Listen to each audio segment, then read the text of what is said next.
The inheritance. When David Mitchell's great-aunt Evelyn died at 93, he barely remembered her. She'd been the family recluse, living alone in a crumbling Victorian house on the outskirts of town. The only time he'd met her was at his grandfather's funeral when he was 12, and she'd seemed ancient even then. So it came as a complete shock when her lawyer called to inform him that Aunt Evelyn had left him everything: the house, her possessions, and a modest bank account. "Why me?"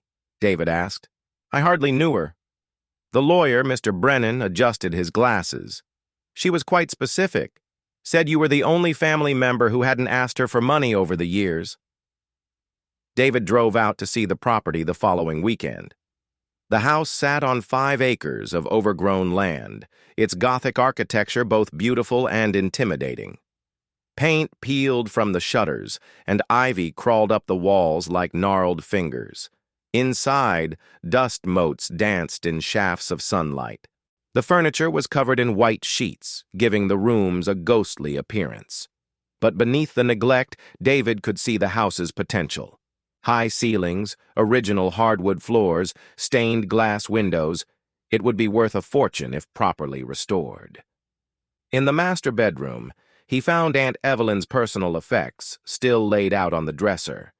Jewelry box, perfume bottles, a leather-bound journal.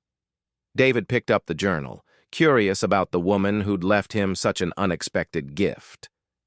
The entries were mundane at first. Grocery lists, appointment reminders, complaints about neighbors. But as he flipped through the pages, the tone changed. The handwriting became shakier, more frantic. March 15th. "They came again last night, scratching at the walls.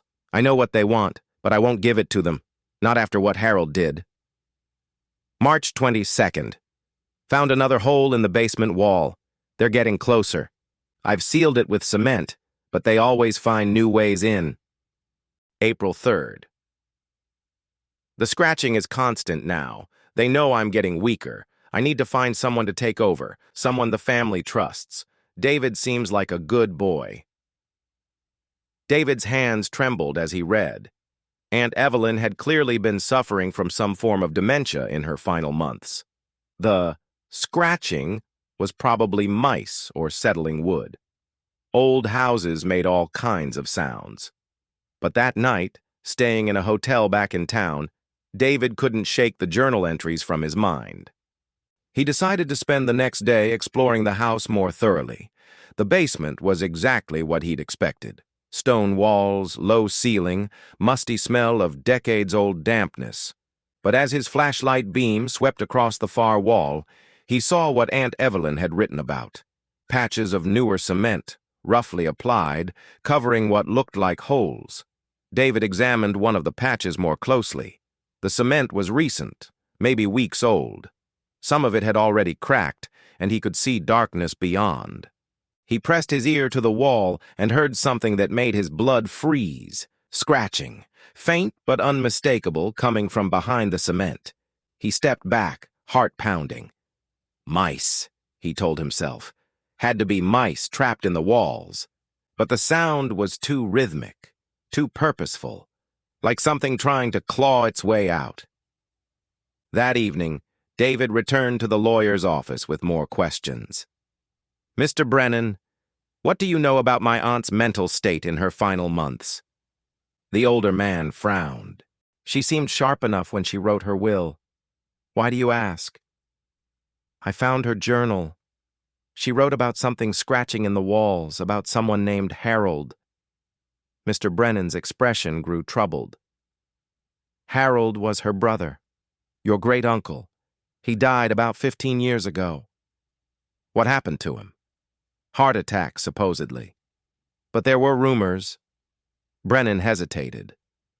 Harold wasn't a pleasant man. He had a violent temper, especially when he'd been drinking. Some people thought Evelyn had finally had enough. "What do you mean?" "Nothing was ever proven. But Harold disappeared for 3 days before they found his body in the basement. The official cause was heart failure, but he had some unexplained injuries. The investigation was closed quickly. Small-town politics, you understand." David felt sick. Are you saying my aunt might have killed him? I'm saying your aunt lived alone in that house for 15 years after Harold died, and she never seemed bothered by it. Until recently when she started talking about him coming back. That night, David couldn't sleep. He kept thinking about the journal entries, about Harold's unexplained injuries, about the fresh cement patches covering holes in the basement wall. The next morning, he drove back to the house with a sledgehammer. The basement felt different in daylight. Less ominous, but somehow more expectant, like it was waiting for something. David approached the largest cement patch and swung the hammer. The cement cracked easily, crumbling away to reveal a hole roughly 2 feet square. David shined his flashlight into the opening and saw something that made him stumble backward. Bones.